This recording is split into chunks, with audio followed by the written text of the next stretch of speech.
पेठ तालुक्यातील अंगणवाडी टीएचआर आहार पुरवठा करणाऱ्या ठेकेदाराविरुद्ध कठोर कारवाई करून कॉन्ट्रॅक्टर रद्द करावा। पेठ तालुक्यातील अंगणवाडी टीएचआर आहार पुरवठा करणाऱ्या ठेकेदाराविरुद्ध कठोर कारवाई करून कॉन्ट्रॅक्टर रद्द करावा असा अर्ज माननीय बालविकास प्रकल्प अधिकारी साहेबांना देण्यात आला।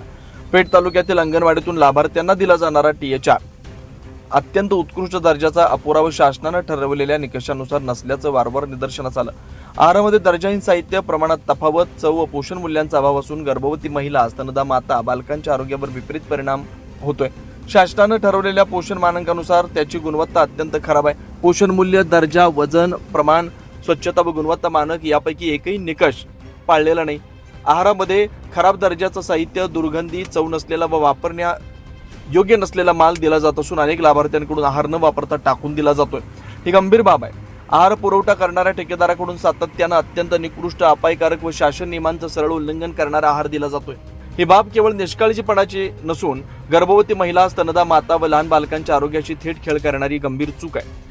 यामुळे बालकांच्या कुपोषणात वाढ होण्याची दाट शक्यता आहे। सदर कृत्य शासनाच्या ICDS मार्गदर्शक सूचनांचा भंग करणार आहे। याबाबत तोंडी तक्रारी करूनही कोणती सुधारणा झालेली नाही, तरी सदर परिस्थिती लक्षात घेता सध्याचा टीएचआर पुरवठा करणारा कॉन्ट्रॅक्टर तात्काळ रद्द करावं। दिलेल्या टीएचआर आहार बंद करून पर्यायी व्यवस्था करावी। दिलेल्या आहाराची तपासणी व नमुना चाचणी करून अहवाल सादर करावा।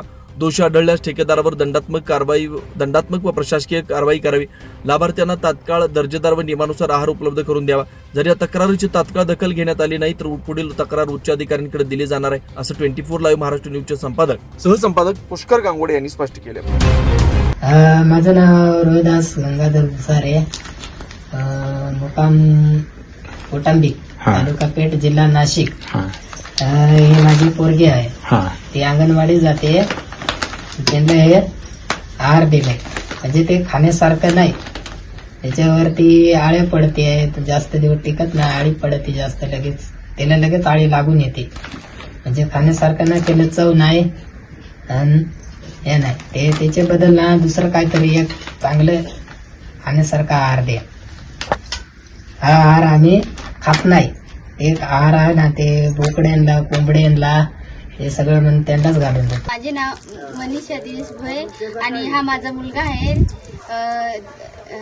याला मी रोज अंगणवाडीत घेऊन जाते, पण अंगणवाडीतून हे धान्य भेटते, पण हे खाण्यायोग्य नाही, कीड लागते किंवा आम्ही कोंबड्या वगैरे यांना घालून देतो। खाण्यायोग्य का बरं नाही ते? मुलं ते सवय नाही, काही नाही, ते सूट आळ्या वगैरे लागतात आणि ते तसंच पडून राहतं। मुलं वगैरे खात पण नाही, तोंडात घास घालते। मग त्या धान्याचं तुम्ही काय करता? ते तसंच पडून राहतं बैलांना किंवा हा बोला। कोंबड्यांना किंवा बैलांना आम्ही घालून देतोय, तर बैला खाती नाही, तर तसंच पडून राहते ते धान्य। तुमचं म्हणणं काय मग धान्याचं? हे धान्य आम्हाला नको, दुसरं धान्य पाहिजे आम्हाला। जे मुलांना खायला जे धान्य आहे ना, तेच पाहिजे आम्हाला। प्रतिनिधी पुष्कर गांगोडे, सहसंपादक।